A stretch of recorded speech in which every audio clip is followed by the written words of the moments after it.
A few days ago, an assassination attempt was made against Donald Trump, the former president and presidential contender for the Republican Party. And in the media, we were all able to read what weapon was used by the assailant. I read in German media that he used an assault rifle. I read in US media that he used an assault weapon.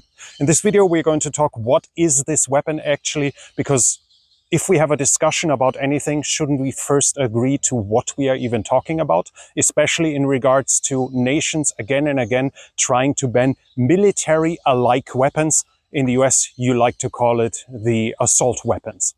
So let's dive right in.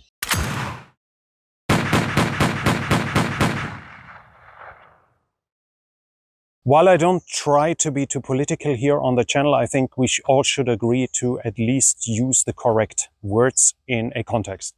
And what the weapon the assailant used was an AR-15, something like this here, a weapon that media likes to call an assault weapon or a military-style weapon. This is just a regular AR-15, but in its mechanics, it might be similar to the weapons of war, but it isn't. An assault rifle, by definition, is able to do semi-automatic fire and select fire.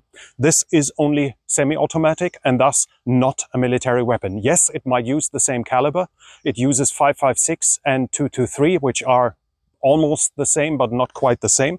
And the M16, the M4, the G36, all the Western military weapons use usually 5.56, so the caliber this gun uses. Now, while this looks like a military rifle, this here probably looks to most of you who don't know better like a hunting rifle.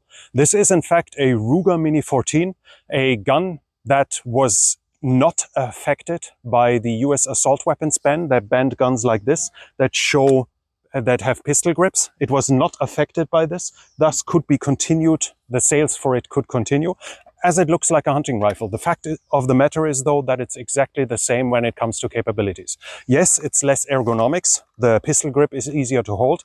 Yes, you don't have the Picatinny rail on top. You don't have the M-lock on the side. You don't have a foregrip. You could install it, though, by just drilling into the wood and mounting it if you really want to. You can still do it, but it shoots the same caliber. It uses detachable magazines as well. It even uses detachable magazines with the same capacity. This one, the standard capacity is 30 rounds. This one is 30 rounds. You can get 60-round drum magazines for this. You can get them for this. You can get 100-round drum magazines for this. And you can get 100-round drum magazines for this. So the matter of fact is that all the difference between the two guns is the aesthetics. This one is looking like a military rifle, but when it comes to capabilities, this is basically the same. Yes, a little different. If you want to mount a scope like this, you have to use a special adapter here. There are some things you have to do, but in capability, in firepower, they are exactly the same. And the funny thing is, while this might look more like a military weapon to you, it's also a Mini 14. It's just one where the upper part was taken out and put into a different chassis. Now you have the pistol grip. Some of you might know it from the A-Team. That one looked exactly like this.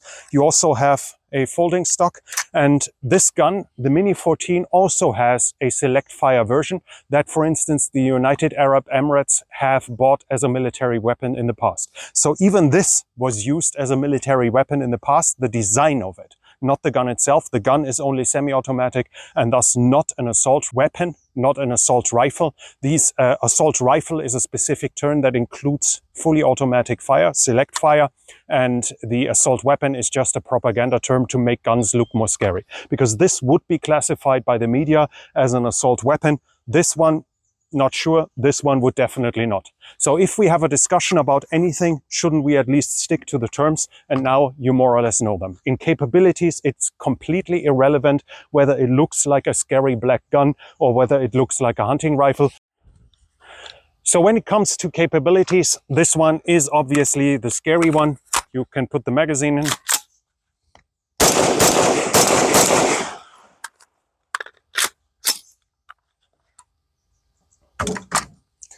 But you can also do this here.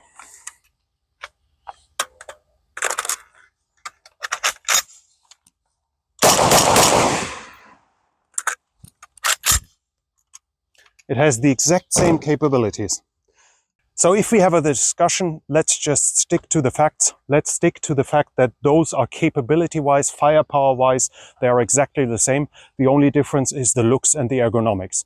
If we want to have a discussion, we should stick to the facts. So while we talk that these aren't weapons of war, this might look like one, but neither are they assault rifles, nor are they different in capability.